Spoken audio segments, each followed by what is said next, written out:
how to buy a home in 2023. I'm going to give you the ultimate guide of where to start from A to Z. If you don't know me, my name is Ashley Lemos. I'm a mortgage professional and I'm here to give you all the tips and tricks regarding mortgage. So the first step, what is the first step to buy a home? There's a lot of misconceptions that you have to go to a real estate agent, and hey, I'm not faulting you guys for doing that. I know it's just a popular thing to do, is to go to a realtor. But the first thing that you do need to go to is a loan officer who works for a lending company. Now, if you go to a real estate agent, they are more than likely going to refer you to their trusted loan officer that they work with, but that does not mean that you actually have to work with that said loan officer. You can do your own research. You can see who you like, who you vibe with.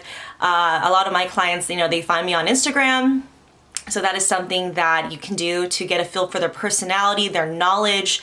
That's really, really good for you to see visually for yourself if this is someone that you like to work with. So that is something us millennials and Gen Z are doing, is we're doing our own research, and that is a way that you can find a awesome loan officer. And I'll get into the real estate agent in a bit, but the first step is you're gonna go to the loan officer, and they're going to assess your income, your credit, and your assets, okay? And that's going to help us see how much of a house that you can get pre-approved for. So with that calculation, we'll take a look at the income per month, and that is your gross income before taxes, okay? So not after taxes, that is before taxes. That's how we're gonna calculate, and then we're gonna look at your debts. We look at your credit card payments per month, any student loans or car payments per month, okay? So those are some things that we have to do to calculate your debt and income to give us your purchase power. From there, we're also gonna see what programs that we could fit you into. Is it conventional, FHA? Is it different types of non-qualified mortgage programs where you don't fit into this box, but let's see what we can do to get you into a much better program that fits your needs specifically, okay? So as far as looking for a loan officer and what to look out for, you wanna make sure that they're knowledgeable, that they know their products, they know the market, and they're very communicative. You wanna have a loan officer that has all of those things, okay? Secondly, you also want a loan officer to break down all of the things that involve your payment and who's going to go through the process with you and break that all down for you, okay? So basically, in the very beginning, that's when the loan officer is gonna look at what your payment might be compared to this purchase price. They're gonna look at your closing costs you might have to pay for, your down payment, structuring your loan, see what best fits you, okay? So that is gonna be their duty, is to do all of those things. So if you don't have a loan officer that's going to go over all of those things with you and break down the entire process from A to Z, then they're not a very good loan officer. So that is something that you want to keep in mind and look out for, okay? Also, with choosing a loan officer, you guys, you want to see that lending company's reviews. You want to see what other people are saying, how fast their closing times are, how communicative they are, right? How quick their process is for everything. So something to keep in mind, that when you are looking and researching for loan officers, you want to check out their reviews. So just to go back to what I was saying, is that once we see what programs and your purchase power to fit you into, on my end, I'm gonna go ahead, go in my computer, send you through my automated underwriting system to see if it makes sense that you're gonna get pre-approved. And if it's pretty much, pre-underwritten, then an underwriter is more than likely going to approve you for this loan, okay? So once I do that, I see what your purchase power is, we go over a few programs together. I will then go ahead and issue a pre-approval letter that you can give to your real estate agent, okay? So that's gonna tell you either your max purchase power, your budget, and I can always switch up those letters just depending on when you put an offer in. If you want the letter to say something else, that is something that I can do for you as well. So those are the things that we look at, okay? And if you're a W-2 employee, all of these things that I mentioned is that your income, credit, and assets, okay? And as far as your credit goes, okay, we are going to need to do a hard pull on your credit, okay? That is the only way that we're gonna be able to get you approved for a loan. Regardless, even if you think that, you're scared of getting your credit pulled, if you wanna buy a home, it's important that for me as a loan officer, I do have to do the hard pull on your credit to see all of your debts on each credit bureau, okay? And out of those credit bureaus, we do use the middle score out of those 3. So it's really important that you need to know where you fall at. And if anything, if you're, not where we want you to be, we do have tools as a loan officer to help get you to a score that is a lot more beneficial for you as a buyer. Okay, so those are some things to keep in mind, that you need to do a hard pull. That is what we're gonna do. That's what the lender, eventually when you get your offer accepted, they're gonna have to do a hard pull. It's better that as a buyer, what you're going to be getting into in the very beginning, okay? You don't want any surprises once you get under contract, because it wastes a lot of people's time if we find something on your credit report because you were worried about losing a few points off of your score. It's funny that, a lot of people always ask me like, oh, Ashley, how much points am I gonna get knocked off for this credit pull? And what's funny is it only takes about 3 to 5 points off of your score, okay? If you're really in the high 700s, that's kind of where I'm seeing a lot of people being very hesitant with their credit, is that they think it's gonna knock them down 10 points. And what's funny is the higher your credit score is, the lower of the points being removed from your credit report. Sorry, for your credit score, okay? So those are some things to keep in mind. Now, let's say if your credit isn't the best, that is totally okay. We have a lot of programs where we could put you into, and we need a 580 minimum. Now, if you're worried about the 580 minimum, like I mentioned before, we have credit tools to help increase your credit. So those are some benefits. It's gonna help you in the end. If you don't know how to build your credit, I will help you as best as I can, or I can refer you to a credit specialist that I work with. When you do the hard pull, you have 45 days to shop around as well. So if you want to get multiple quotes to get an idea of what the rate will be, or to get pre-approved by multiple people, it will not affect your credit if you pull it after the first time. The first time, it hardly affects your credit, just depending on how high your score is. But then if you want to pull your credit a few times after that to go shopping around, you have that 45-day window where that it will not affect your credit for multiple inquiries, okay? So that is the benefit that you do have as a buyer. So as far as your savings goes, this is the next step. The savings is something that a lot of people, get a little confused about, which is totally fine. But I'm here to tell you that if you have your savings put away in cash, please do not do that, okay? Put your savings put away in a bank account. It could be a checking, savings, 401k, a money market account, okay? Those are some things that you can do or use for a down payment. Now, it has to be sitting in your account for at least 2 months.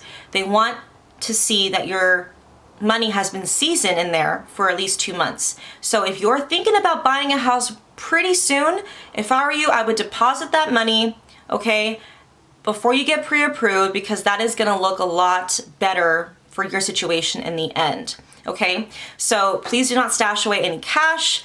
If you are gonna get money as a gift, I would just recommend that person, if they have it in cash, put that money in their bank account, let it sit in there for 1 to 2 months if it's a gift, okay? Then when it comes to getting into contract, when you get your offer accepted, we will give them wiring instructions to wire their money from their bank account into Escrow. So those are some things to keep in mind as far as your savings. Now that this also applies to self-employed borrowers as well, okay? Now for self-employed borrowers, I know there's not gonna be a W-2 income there that we're gonna take a look at. So like I mentioned before, we have a lot of different options for self-employed. You can do 12 months of bank statement loan. We can do a DSCR loan if you're looking to buy an investment property. A lot of different options for self-employed, so I will make a separate video regarding that. Once I got you guys all pre-approved, you got your letter, you know what your possible payment might look like, you're gonna go home shopping with your realtor. Now to find a good realtor, you definitely can do your own research. I know there's a lot of people that rely on a family friend or just a friend in general, right? A family member that is in the business, that is also a good tool to use. But I would just suggest to you guys, if they have not done a lot of business very recently, I'd be really, really worried about giving them your business. Okay, because you want to make sure you have an experienced real estate agent to make sure that they're going to negotiate the purchase price for you, negotiate closing costs for you, which means asking the seller to offer money to help you with your closing costs. Okay, so those are some things that you really want to pay attention to. You want to make sure the real estate agent you're going out there with is experienced. Okay, I know sometimes people want to give the newbie like a chance, which is totally fine, and I understand that, but if you're out in the field like that and you don't have a whole lot of guidance, you're definitely going to need an experienced agent. One way you can do that is looking at Zillow, Yelp. You can do that if you like. And I would just take a look at how much business that they have been doing, okay? Because you want to make sure you have someone really trustworthy as well. And some things to keep in mind for a real estate agent, you do want someone who's going to be answering all of your questions. You want someone to help guide you. You don't want to feel like you can't ask the realtor a question, especially if you're a first-time buyer, okay? This is a serious transaction. You want to know what paperwork you're going to be getting into. You want to be able to understand what's going on with your transaction. So please, please, please find a real estate agent you feel that you like and you can trust. Okay? So for example, once you're going home shopping, that is basically when they're gonna help you find a home. Let's say once you guys are ready to put an offer in, that's when the real estate agent will be writing the contract for you. They're gonna help put all the information in that contract. They're gonna decide if it's a 30-day escrow, 45 days, basically to whatever you're looking for. They're gonna do our best, but also, do their best, but they're still going to talk to the seller and see what they're looking for to help get your offer accepted, okay? Now, while this is going on, while you're home shopping, you're gonna come back to me. We're gonna also chat as well. We're gonna be a tag team with you and your realtor. You can always ask me like, hey, Ashley, before I put this offer in, what does my potential mortgage payment look like? And you can definitely ask me that. If you're not with me, of course, you're asking some other lender and they're not giving you that information, that is a red flag. Please run away and give me a call because I am licensed in 10 states, but nonetheless, anyways. So basically, that is when you can come to me, see what the potential mortgage payment is before you love the house, right? Then if you like the payment, we'll go ahead, like I mentioned before, get the offer in, see what terms that you like to have for that offer. Now, once you get your offer accepted, okay, that is when escrow starts. Escrow is the middleman between title, the lender, okay? They're gonna be the ones that are going to make sure everything is in their ducks in a row, making sure everything is complying with the rules and guidelines, regulations, things like that. Once you get your offer accepted, then that is when the appraisal comes, that's when the appraisal needs to be done, which means you need to evaluate how much that home is actually worth. That comes from the lender. So in that regard, you're going to pay for the appraisal. The appraisal ranges for anywhere from $300 to $800. It just depends on the property itself, the demand. So that determines what the price for that. Then you have to do the home inspection. That is something that you pay for as well. That's out of pocket. And you're going to have to assess what's going on with the property. Is it worth it to buy this home? Is there any foundation issues? Things like that. You want to make sure that that home is good to go, no issues to buy that home, okay? Now, before the appraisal and the inspection, you do have to put an earnest money deposit down. That can range from any sort of dollar amount, okay? But that amount gets added to your down payment and closing costs. So when it comes down to getting that closing costs sheet or that closing disclosure sheet, you will see that the earnest money deposit will be subtracted from the overall cost of your transaction, okay?